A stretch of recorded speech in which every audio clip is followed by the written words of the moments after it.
Hey, welcome back to Sungrandcast. It's only been about a year since the last episode. Yeah, actually. With me here is... Grant, or otherwise known as Stubby. Yep. And Grant and I haven't seen each other in a couple of months. We're both very busy, with each of our own lives, and we refuse to talk to each other so that we can save up material for a podcast. See, this is what we do. This is what we do for the Sungrand audience. Yeah, no. We're not purposefully avoiding conversation just so we can save up content. Actually, you can barely really call us friends anymore. Yeah, no. We're friends when we do this podcast. Yeah, so we'll just text each other every now and then, and then we'll get somewhere and go, oh wait, no, Stop, just save it. Stop talking. Save it. So, what I want to share with you today, Grant, is just a dialogue about Star Fox Remake. See, here's the funny thing. I was about to call it Star Fox 64. It was right. Is it a 3-make? Well, I want to call it a 3-make. Some people consider the 3DS one a remake. I consider that a 3D remaster. No, it's a remake. So you are going to call it a reformake. A reformake, yeah. You could replace the A in remake with a 4. So it's either going to be a reformake or a re-3-make. I'm going to go with re-3-make, and I'm just going to go with again. Look, people love this game. I really like the game. I'm going to play it because I want to see the expanded story. They're exploring with more cinematics. Yes, yeah. Which I do actually really dig that. So before we dig into it more, are you thumbs up or thumbs down on this being another remake? Okay, so I'm so conflicted. I'm so torn because I love Star Fox. I love the idea of anthropomorphic animals in space. That already blows my mind. I think that's fantastic. You can have so many awesome adventures with that concept, and you can even do kind of tongue-in-cheek like political commentary with it. Yeah. If you use animals instead of, like, say, races. Like, I don't know if you're aware of the manga Cat Shit one. Never heard of it. Okay, what's racism? Yeah, well, indeed. No, I haven't heard of that. It's okay. Well, very, very long story short, essentially what they do is they retell the Vietnam War, but instead of saying Americans and Vietnamese and that, you've got dogs, you've got chinchillas, and like all these different animals represent different like races. Yeah. But they tell the story from like the kind of the more extreme point of view. Yeah. I mean, you could get away with that with Star Fox, like you know, but then. There's okay, so I love the art style. I love the fact that Fox actually now looks like a fox. Yeah. Oh yeah. Like they actually like look like the animals. I am totally down with the art style. What I like is that the proportions make them look like adults as opposed to cute cartoon characters. Yeah, totally. They still are cartoon characters. That's what they are. But all the other ones have always had accentuated heads, hands, and feet. Yes. Right, which is like the very like infantile look to a character. Yeah. Whereas these ones, they are definitely proportioned to be adults. Yeah. But now, so we're looking at, hey, I didn't realize this. Falco is holding a can of some beverage. I've not noticed that. So the Corneria brand, whatever that is. He will totally be a caffeine nut, for sure. That guy is pounding Monster energy drinks all day. Absolutely. You know it. He's probably got his own brand, like... Fox! Who drank my last mother, Fox? Liquid Falco. It's free grabs if it's in the fridge, Falco. Fox! Get over here! Here's a barrel full.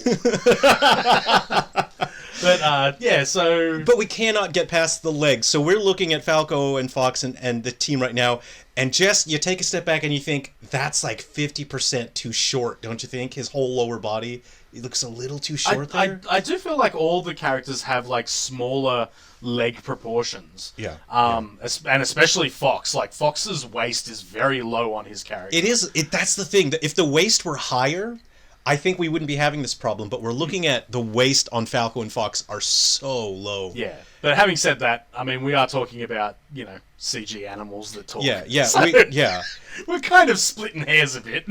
Well, is Peppy a hare or a rabbit? Whoa! Now there's the question Peppy for Hare. the ages. Peppy Hare? His name is Peppy Hare. But is that just a last name, Because in this world... Yeah, exactly. I mean, Slippy Toad, and he's clearly a frog. Yeah, well, all toads are frogs, but not all frogs are toads. Yeah, some science. But see, so with Falco, I'm not that upset with his design. Yeah. Probably because Breath of the Wild and Tears of the Kingdom have made me lower, they've done that with Rivali. Maybe that's what they thought of, because funny. Nobody complains about the Breath of the Wild characters going, oh, his legs are so short. Look at his freaking legs are short, man. It's like, is Falco like the great grandson of Rivali? Rivali, yeah, that could be Rivali's. They're related. But I look at Slippy and I think that's perfect. I think the proportions, the style, everything on Slippy is just great. I really like the expressiveness of his eyes. Instead of just having these gaping, soulless, round orbs, there's kind of like a lower cheek to it, a suborbital expression to his anatomy, and I quite like that. Yeah. And instead of like a one-tone color to him, he's got like shades of green, yellow, and like an off-white that sort of accentuate certain parts. Like he's got the yellow around his eyes. Yeah. So it's... I quite like. It's very organic looking, isn't it? So let's go ahead. I'm just gonna punch this up here. Starfox. I've got to admit, I haven't really looked at. Wait, what? So we have. Chinese? Don't look at the fan art. We're looking up Cat right now. Don't look at the fan art. There's going to be a lot of inappropriate stuff that comes up. That says Lilat Wiki though, so that's not. I mean. Yeah. So this is the new Cat. Have you seen this yet? No. Open image. And what do you feel about this? She looks like she's a meth addict. Oh no! This is unprompted. This is Grant's first time seeing Cat, and we put Cat on screen. And hang on, is that like her thing down in the bottom script? Because I've got to admit, I haven't gone through the. Yeah, that's what she looked like on N64. Which is kind of cursed. Yeah. Yeah. But, you let it slide, and that's from Zero. And I think the Zero one looks good. The Zero one looks really good. Yeah, and this one is real. Here's what's... You know what it is? It's the pink under the eyes. Yeah. So what that looks like bags under the eyes, and then the eyeshadow looks like massive eyebrows. Yeah, and or just like whore makeup. Yeah, and women are allowed to have eyebrows. Let it be said, I support women having eyebrows. Yeah, absolutely. But this is like... Because, look, I've got to admit, I don't spend much time around cats. Yeah. But, like, I don't think cats have eyebrows the same way that dogs have eyebrows. But these are also anthropomorphic animals piloting spaceships. So you kind of have to keep retelling yourself that. Yeah, I'm going to scroll down and just hope we don't run into anything inappropriate. Oh my god, I just saw something real cursed. What the hell was that? No! Oh, why? No. Okay, we're clicking out of this. We're clicking out of this. This is my point, exactly. I was trying to make a point that the reason why Nintendo has frumpified this character is if they make these characters too hot, if they make them, if they frumpify, I've made it up. Okay, well that's a good word. If they make them hot, then people are going to do the fan art that we just saw. I wasn't looking for it. I put in Star Fox on Google, and then that stuff showed up, and it's like, this is not for kids. Kids should not be. They shouldn't have to be subjected to that sort of thing. You know what I mean? Yeah. It is odd. Hang on, where's the pink in her fur gone, though? It's all gone. That is... No. That is makeup, my friend. That is not pink, her fur. I like the little pink on the hair. I like the pink on the ears. Yes, of course, because, inner ear pink is normal. But, she had pink fur. Yeah. Why is she now a grey? Yeah. So, my take on this is I don't mind that they've totally redone it as long as the characterization is good. And in my mind, I always saw her as like the sixth ranger. In Power Rangers, they always have a sixth ranger, and he's just like so strong that everyone's like, oh shit, why are we even here? Yeah. And in the Star Fox games in 64, she came in and she helped you out when you were in a tough spot. I always saw her as a rogue, and she wasn't necessarily part of your team, but she came in to help, and she was pretty strong. That's how I saw her. And for me, that's only if you had Falco in that level. If you lost Falco, exactly. Then you were screwed. Yeah, there you go. That's it. And so, to me, in my mind, that's all they need to do with the characterization. I don't care if she's cute. I don't care if she's pink. The characterization is what matters. Yeah, of course. Dialogue and delivery is going to be like 99% of what I give a damn about. Yeah. My initial look is I look at that, and it could also be because of the strange teeth protruding from the little lips. shark teeth. Like I said, I'm not around cats very often, but that doesn't look like a cat's It's not mouth appealing. There's a point between you have to represent the thing that you want people to associate it with, which is a cat. That doesn't take a lot of work. But the other ones are good representations, I think so, absolutely. So why does she have these razor-sharp Tic Tacs in her gums, Yeah, like, well, I mean, I think that's another reason why I went to Meth Head, because, like, they've always got messed up teeth. And so... she's got real dark mascara, which, okay, I'm learning, so I had to look this up. I didn't know what mascara was. I'm a dude, right? So I had to look it up. The mascara is you put it on your eyelashes, and it thickens your eyelashes, and it makes them look longer. So it does look like she's wearing mascara. I guess the whole thing is eyeshadow, the pink and the... Welcome back to Makeup Cast, where we discuss makeup. Yeah, the pupils are like... Yeah, I don't know. You're right. They seem kind of small, don't they? Yeah, like, she is seeing some shit. Yeah, she is on a withdrawal, I think. Is there dragons on It's not Fortuna. Fortuna's the underwater level. Do they have dragons? I think they've got like dragon-esque kind of things on their levels. Why not, so, man? So she's seeing dragons, literally and figuratively. She's seeing things, man. So we can take a look at we'll take a look at Starwolf next time. Actually, they got pictures of Starwolf. Yeah. And I really should have paid more attention. Okay, Starwolf, hold on. Okay, I am a massive Wolf O'Donnell fan. Check this guy out. He's perfect. Right? Oh my god, he's freaking perfect. Yeah. And now, is he voiced by Matthew Gafford? That is my question. It's all new people.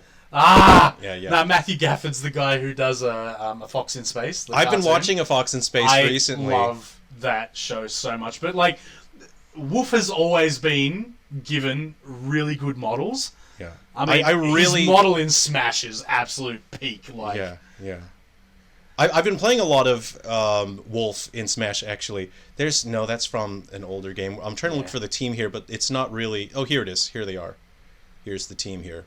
Oh, they all look really good. Right. Open image in new tab. So in my last episode that I uploaded on the channel here, if we reach 10K, we'll do an analysis. So I'll have to do an episode where I analyze these. The shit out of they look fantastic. And I got stuck the other day because I forgot what Leon's name was, and I was thinking, is it Leon? And I thought, there's no way they would name a chameleon Leon. That's just low-hanging fruit. Low-hanging fruit. That's absolutely what they would do. Jesus. I thought it was low-hanging fruit, so I thought, no, there's no way. It's got to be something else. They called the Wolf. Yeah. How good does Andrew look, though? That guy's like regal. Andrew does look really awesome. But does he look like a guy? Pigma as well. Pigma looks so like he's very moist looking in the trailer, you know. Because in the previous ones, they always give him like the Hamburglar mask to make him look more nefarious. Yeah. And he looks like. Yeah. You know what? He actually looks like the pigs from the trailer for Beyond Good and Evil 2. Oh yeah. I get it. I see it. Damn, dude. Andrew looks regal but does he look like a kind of guy that would scream, Uncle Andros? Because he looks like he's a little too good for that. I think he would at the end because he leans on the fact that Uncle Andros, makes his life very comfortable. Yeah. I want to see more full renders. We can only see quite a small amount of the team here. I do like. Wolf looks so good. Wolf looks so much better than all of the And others. you couldn't have characterization like this if they had gone with a cartoony aesthetic, And I really like these characters. I kind of like them better than the Fox, like the Star Fox team. Yeah. Like no kidding. Yeah. They are a 4 out of 4 win, whereas the other one, I mean, we've got questionable things about certain bits of them, but there's no one that's egregious. But see, we don't know what their legs look like, right? Like, True, their legs their feet could be real weird. Wolf could just be all upper body and no legs whatsoever.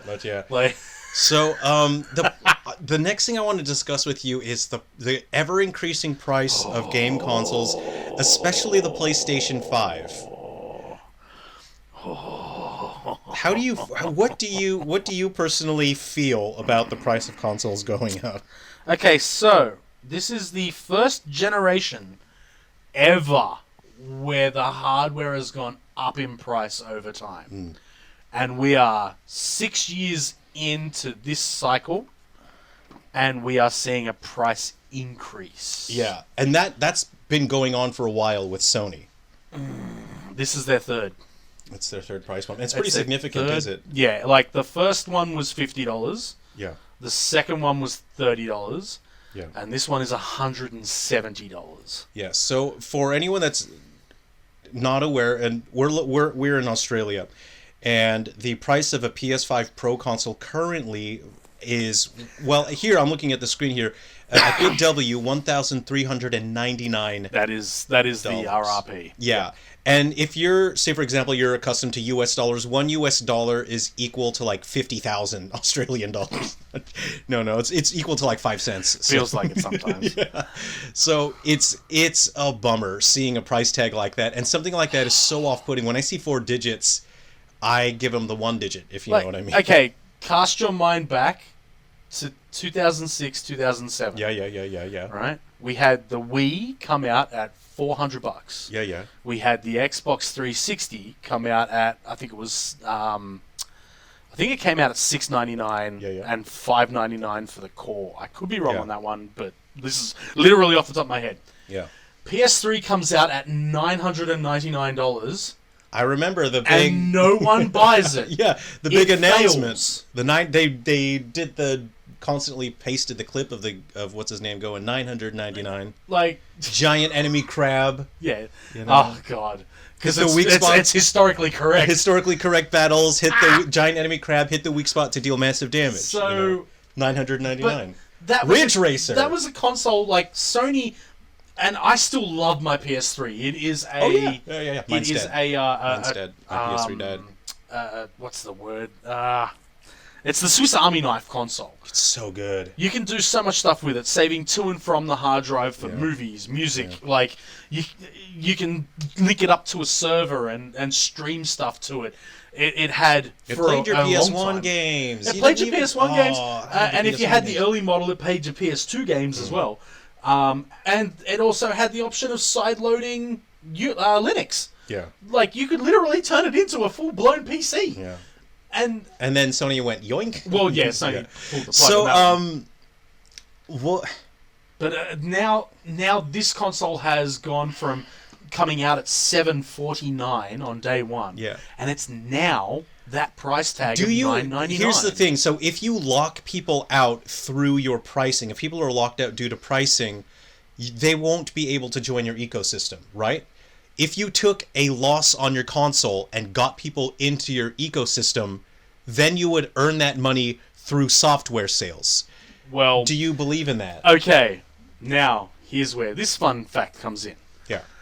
This has been the most sparse Sony software release generation out of all of them. It's so weird. So you think maybe if Sony... they're not making the money on software anymore. If Sony actually made games, they could lower the price of their console, do you think? Shock and awe? No. Yes. It's absolutely. As a huge, I've owned every single I've had multiple of every single PlayStation except 4. I've only needed the one 4. Well, I had a normal, and then I skipped the Slim, and I upgraded to a Pro. Yeah. Right. And Vita, I still have my Pro. Yeah, I've only needed the one Vita. One Vita's good. Yeah, that's true. I had multiple PSPs though. Oh yeah. Do you have a Go? They made the second one TV compatible, so I had to have that. Do you have a Go? I don't have a Go, but I really want That's the one I don't have. Yeah. I actually want a Go. Have you ever had a Street? Yes, the S3000 model. Very plastic one. Yeah. Nothing has made me feel more like I was playing with a Happy Meal toy than the PSP Street. Oh God, you're so and right. they call it the Street because I think they're like, how do you do, fellow kids? Sort of. Because they don't want to say this is the cheapskate model.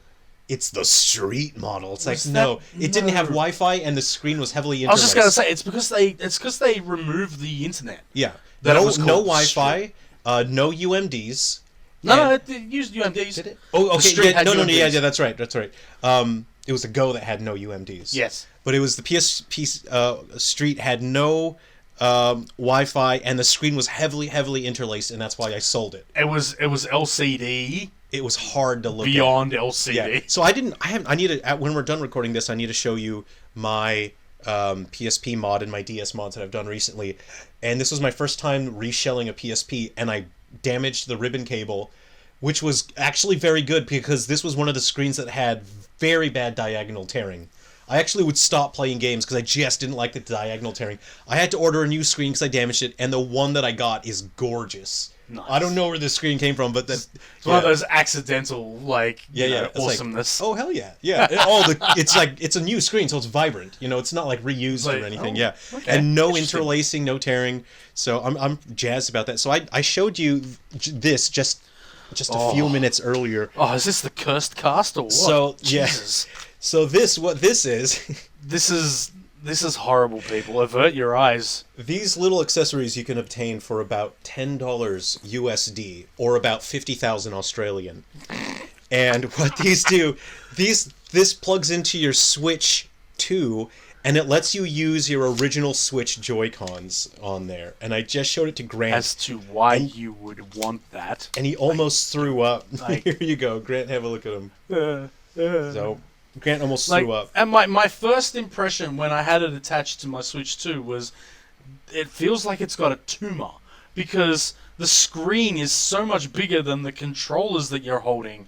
And you're like, this is literally being held on by magnets. Yeah, it's chunky. It's real chunky. I will feature that on the channel, but I thought it was interesting. But why? Why do you want to use your original Joy-Cons on the Switch 2? Yeah, what madman thought this up? What are you doing? You sir, you've got issues. I can understand if you got really cool third-party Joy-Cons. You know what I mean? Yeah. Nah. No. Well, you don't like these. Like these cursed Jank Cons. You don't like these. Okay, wait. Before we move on to your half-eaten bagel. Okay, the Split Pad Pro, which unfortunately can't be used separated from the console. Mm-hmm. That was my absolute favorite controller for Switch 1. Right. Yeah. That would then work with this. Yeah. Okay, I've found at least a use for this. Yeah. So I had to deep dive. In the Harley culture and motorcycle culture, when they have the very high handlebars, they're called ape hangers. Ape hangers, yeah. Ape hangers, right? Which I feel that kind of sounds racist, and also like, who are you shaming here? So ape hangers. But I think if you're using the split controls with the Joy-Cons, I think that could be called ape hangers as well. Almost. These ape danglers. These are my ape danglers. But see, those split pads don't have batteries, so they would have to be attached to the screen. I gotcha. So, right. What are you doing though, making any kind of third-party thing without? That's why I got batteries? those Nixie ones because I can't use even the Joy-Con 2, which is an improvement over the Joy-Con 1. Yeah. I have pork pie fingers, and they need something a little bit more substantial to hold. Yeah. So that is those. I cannot believe PlayStation's gone. The price has gone up that much. So. What a nice tangent. Okay, but here's my fun fact about that. Fire away. Okay, so they cited tariffs and the rising rarity of chips and RAM. But they were price hiking before that, long before all of that. Right. So my question is, I know for a fact that PlayStations are not exactly hotcake sellers at this present point in time. Mm-hmm. So they have factories and warehouses full of these things. Like, if we do sell one, it's not exactly a long wait to get one to take its place. Right. But we maybe sell one every couple of weeks. Yikes! That is a massive yikes. It's honestly, it's pretty rare. We do way more warranty swap overs than we do actual sales. Yeah. But anyway, so if they're citing these brand new tariffs and this new rarity of RAM, why are they doing this price hike on the units that they didn't have to pay? They're the units that are already made. Yeah. Exactly. Because why don't they just make a new SKU and then put the price up on those ones? Yeah. Clear out your old stock because everyone's freaking out that they're about to go to $1,000, and then you might move more units. Yeah. But very good question. Like Nintendo's approach to this is they've already apologized and they said we will find a way to make it up to you and make it worth it that the price has gone up. The fact that they acknowledged it though. See, Sony haven't even acknowledged. No, this is Sony's. I'm going to be very clear about this. I'm not anti-Sony because, I'm pro-Nintendo. I play every single game console. I've been playing every game console I've been saying for that decades, you know. But Sony treats their consumers, their customers, like cattle. They do not view us as people. They view us as a revenue source and as cattle. And they do not care about the end experience. What Sony wants, they just recently made an announcement like, with AI, we'll finally be able to make games that weren't possible before. If making a game is not possible for you, then you should not be making games. You are not the right person. If you need AI to make a games, then you don't make games. Yeah. You're not even making it to begin with, you know? Yeah, you're screwing up. Yeah. But the other thing too, okay, so with those two things in mind, Yep. price hikes and the tariffs and the chipsets, Yeah. they also up the price of the Portal. Nobody's buying those anyway. But here's the thing. Yeah. The Portal is a streaming device. Doesn't have RAM. I think it has a little bit to run it does have its own firmware. So people have jailbroken it and they have found that it doesn't even have enough space to put the Super Nintendo library on it. Yeah, it has to stream everything, yeah. Right? Okay. It's tiny, Yeah. right? So it is a solid state, probably 512, maybe more than 512 meg, maybe 1 gigabyte, maybe 2. I know it's not much. No, see, AI answered it has 4 gigs of RAM, but I have a feeling that's not correct because there's a post directly underneath that says the PlayStation Portal doesn't even use RAM. Yeah, right? Yeah, it says that it has RAM. It's DDR4, but then that's used for the OS. It's more used for the actual software, right? Yeah. So it's not a typical RAM chipset. Yet its price went up. And the tariffs are imposed by North America. Yeah. For a Japanese company that makes their stuff out of China. Oh, see, we're looking at Tech Radar. There's nothing listed for RAM. Yeah, looks like you're right. There is no RAM. So here's a perfect example. Perfect example. You find an actual legitimate source who knows what they're talking about. PlayStation Portal has no RAM, but the very first thing at the top of the screen when I type this into Google, how much RAM does PS Portal have? Yeah. AI overview says 4 gigs of RAM. No. It's wrong. 100%. It's got 4 gigs of storage. You cannot trust AI for anything. No. People think that you can rely on it. You can't. It's so wrong. So this is a perfect situation where we could have looked like idiots. Yeah. But since we've looked at one search result on Google, that makes us experts. We're pretty good. So I'll be claiming my that's more expert than what most people do, let's be so. completely honest. They'll just look at that top AI says, and they'll be like, oh yeah, no, that's the one. Yeah. So that's what I opened up the picture of Cat again. So thanks very much for joining us on another episode of Sungrandcast, and I hope you'll join us on the next one. Thanks very much, Grant. Mate, it's been an absolute pleasure. Cheers. All right.